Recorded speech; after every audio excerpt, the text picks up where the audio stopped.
bonjour et ravie de vous retrouver pour une nouvelle émission d'Alternative, votre émission en partenariat avec l'Université internationale de Rabat. Alternative, c'est l'essentiel de l'actualité nationale, africaine et internationale, décryptée par des experts et des personnalités en une dizaine de minutes. Bref, un regard alternatif du Sud, de l'Afrique, du Maroc. Le Maroc, où 13 maisons d'édition ont décidé de s'unir pour offrir une alternative justement à l'édition telle qu'elle existe aujourd'hui au Maroc, une édition engagée, solidaire et exigeante. C'est le triptyque du manifeste du collectif de la nouvelle édition marocaine, le CNEM, qui vient d'être publié. Un manifeste qui refuse la standardisation, mais aussi la précarisation du métier d'éditeur et d'éditrice dans le royaume. 13 maisons d'édition, 13 voix qui s'élèvent pour porter haut et fort les valeurs de l'entraide, de la liberté et de la responsabilité dans le monde de l'écriture et de l'édition dans notre pays. C'est un véritable appel à repenser l'écosystème éditorial marocain selon la propre formule de ces 13 femmes et hommes soucieux, je cite, d'éclairer le monde par la puissance des mots et des idées. Fin de citation. Alors, quelles sont les graines qui ont fait germer ce collectif d'une nouvelle édition marocaine? On en parle avec Madame Rizlen Charbi, psychothérapeute, fondatrice des éditions 11 et de l'Institut marocain de psychothérapie relationnelle. Elle est aussi et surtout membre de ce collectif de la nouvelle édition marocaine. Bonjour à vous et bienvenue dans Alternative. Bonjour, merci Nadia. Alors, le collectif de la nouvelle édition marocaine revendique un modèle éditorial fondé sur la coopération, l'excellence et la pérennité. Votre manifeste est tout simplement un véritable acte fondateur. Dans quel contexte est-il né? Qu'est-ce qui vous a poussé à le créer? Déjà, ça s'est fait de manière complètement organique, à force de nous rencontrer, de reconnaître nos qualités mutuelles, respectives. On est beaucoup dans le respect les uns des autres. Et donc, c'est cette communauté, une sorte de force vive qui s'est mise au service d'une édition marocaine plus humaine, plus libre et plus responsable. Parce que nous croyons vraiment que l'édition, c'est un engagement et pour faire entendre des voix singulières et éclairer par des mots, par des idées, ce que nous avons envie de mettre en avant. Et comme vous l'avez dit, nous refusons la standardisation et nous revendiquons essentiellement un modèle fondé sur la coopération, l'excellence, la pérennité, vraiment l'entraide parmi les 13. Pour l'instant, nous sommes 13.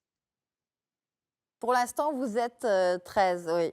Alors, je vais continuer avec ces valeurs que vous défendez. Vous dites, nous ne sommes pas des concurrents, mais des alliés. Le CNEM est Tout un à fait. espace où l'intelligence collective prime et où l'expérience se partage et les compétences se mutualisent. À qui parlez-vous là? Et surtout, ce sont donc des valeurs clés que le collectif a cœur de véhiculer. Quelles sont les autres valeurs auxquelles vous aspirez et surtout à quel dessein? Bon, en fait, ce que ça veut dire, c'est que nous ne sommes pas dans des guerres d'ego. Et d'ailleurs, le collectif est un espèce d'arrangement collégial où ceux qui ont le temps, ceux qui ont l'info, la partagent. Il n'y a pas de président, trésorier, tout ça. Enfin, nous ne sommes pas là-dedans. Nous sommes sur le terrain pour un savoir-faire, un savoir-être, une sorte de relation comme ça. Ce qui nous motive, c'est de créer des ponts vers l'international aussi et nous valorisons le savoir-faire de nos membres et on ne veut pas céder à la facilité et aux logiques de production industrielle. Donc ce qui nous intéresse, c'est d'être ce maillon et de créer des liens entre d'autres éditeurs, les correcteurs, les graphistes, les traducteurs, les imprimeurs, les libraires et évidemment les auteurs, pour défendre un écosystème éditorial équilibré et éthique. La base, enfin j'ai l'air de dire des choses un petit peu qui semblent être la palisse, mais on ne les retrouve pas toujours sur le terrain. Et c'est pour ça que c'était important pour nous de repréciser les choses et voilà, ce qui nous tient vraiment à cœur, c'est de continuer à être cet acteur debout de la chaîne du livre. Donc c'est important pour vous d'être cet acteur debout de la chaîne du livre. C'est important aussi, comme vous l'avez dit, d'être ce maillon et ce maillon avec des valeurs nobles donc dans ce segment et ce secteur tout aussi noble qu'est le livre avec tous les engagements qu'il implique. Vous allez être présent, me semble-t-il, donc au Salon du Livre africain de Paris et au Salon du Livre de Paris où le Maroc est invité d'honneur cette année. Est-ce que vous pouvez nous en parler? Comment va se manifester cette présence du CNEM? Alors justement, nous sommes déjà là ce week-end, au Salon, du Livre africain de Paris. Ça va se manifester par des rencontres, par, des signatures que l'on propose, pour mettre en avant nos auteurs et surtout, je pense que le Maroc est aujourd'hui apte, a cette aptitude à être parmi les grands au niveau international. Nous, de notre côté, au niveau de notre collectif, nous nous sommes engagés pour de la rigueur, de la patience et du respect par rapport aux textes que nous recevons. Nous défendons la qualité éditoriale comme un impératif.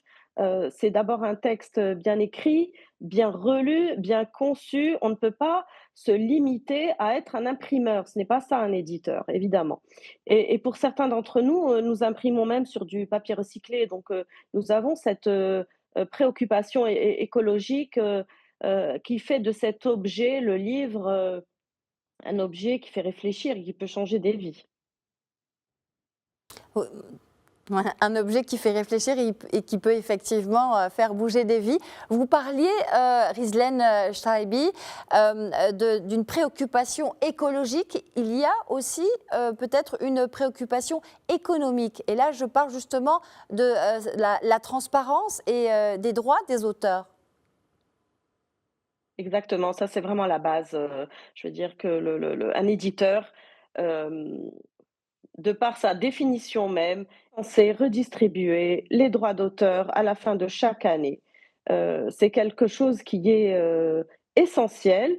C'est simplement redonner, le respect et la dignité à cet auteur que nous sommes venus défendre et ça, ça nous tient absolument à cœur. J'ai l'air de dire des choses, vraiment encore une fois, basiques, mais elles ne sont pas monnaie courante, parfois.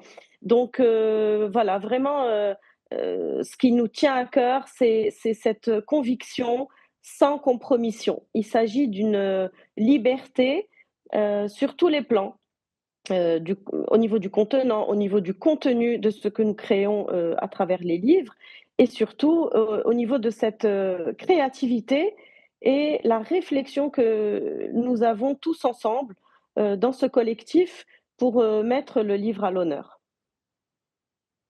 Alors, lorsque on crée une maison d'édition, on crée aussi tout un univers d'idées et de thématiques privilégiées. Le CNEM, le collectif de cette nouvelle édition marocaine, privilégie quel type de thématique en particulier? Alors nous sommes, je pense, pour la majorité d'entre nous, sur, des sujets, engagés et engageants, où on n'a pas peur de dire, les choses et d'appeler les choses par leur nom, pour les droits humains, pour, des réflexions sociétales, pour, défendre, notre culture, pour mettre en avant les atouts de notre pays, sans pour autant occulter, certaines, notions, enfin certaines thématiques qu'il faut pointer du doigt et qu'on n'a pas peur de venir, pointer du doigt en disant les choses tout simplement, toujours dans un objectif d'améliorer ce que nous sommes. Hem, Nous sommes un pays extrêmement digne et riche et il est hors de question de continuer à sombrer, dans des manières de faire un petit peu, allez, de l'ordre des dinosaures et l'idée, c'est de dire les choses tout simplement, sans ruer dans les brancards, mais tout en défendant, nos idées. Ça, c'est vraiment ce qui nous tient à cœur. Hem, l'échange aussi, parce que je pense que dans cette mise en avant de la dignité du Maroc, la dignité de vis-à-vis de nos auteurs, cet échange international, essentiellement nous dans notre collectif autour de la francophonie, mais pas que, parce que certains, membres de ce collectif se font aussi traduire, vers l'arabe, par exemple, ou vers d'autres langues. Hem, Ce qui nous tient à cœur, c'est cette, humanité éditoriale dans le respect et la dignité, comme je l'ai dit, mais et dans l'approfondissement de la réflexion, réfléchir notre planète, réfléchir l'humain que nous sommes, aujourd'hui en 2025. Je pense qu'il y va de notre, responsabilité en tant qu'éditeur. Je vais retenir cette expression, l'humanité éditoriale, voilà, pour terminer cet entretien. Et puis, je vais prendre le temps aussi de citer les 13 maisons d'édition pour clore cet entretien, si vous voulez bien. Alors, il y a en toutes lettres Africa Mood, édition 11, Atonal, Le Sélénite, Sarrazin Co, Les Yeux qui brillent, édition du Sirocco, Mara Édition, Nouiga Édition, Culte Édition et aussi Bouillon de Culture. J'espère que je n'ai oublié personne, donc les 13 maisons d'édition qui s'engagent pour une nouvelle édition marocaine. Merci beaucoup, Tout à fait, Rizlen Charaibi. merci, merci. Nous appelons toutes celles et ceux qui partagent cette vision, nous les appelons à nous rejoindre évidemment puisque nous sommes, ouverts sur cette vague-là. Et voilà, et l'appel est lancé. Merci infiniment. Je rappelle, Rizlen Charaibi, que vous êtes membre de ce collectif de la nouvelle édition marocaine. Merci à vous. Merci. Et merci à vous. C'est la fin d'Alternative. À la semaine prochaine.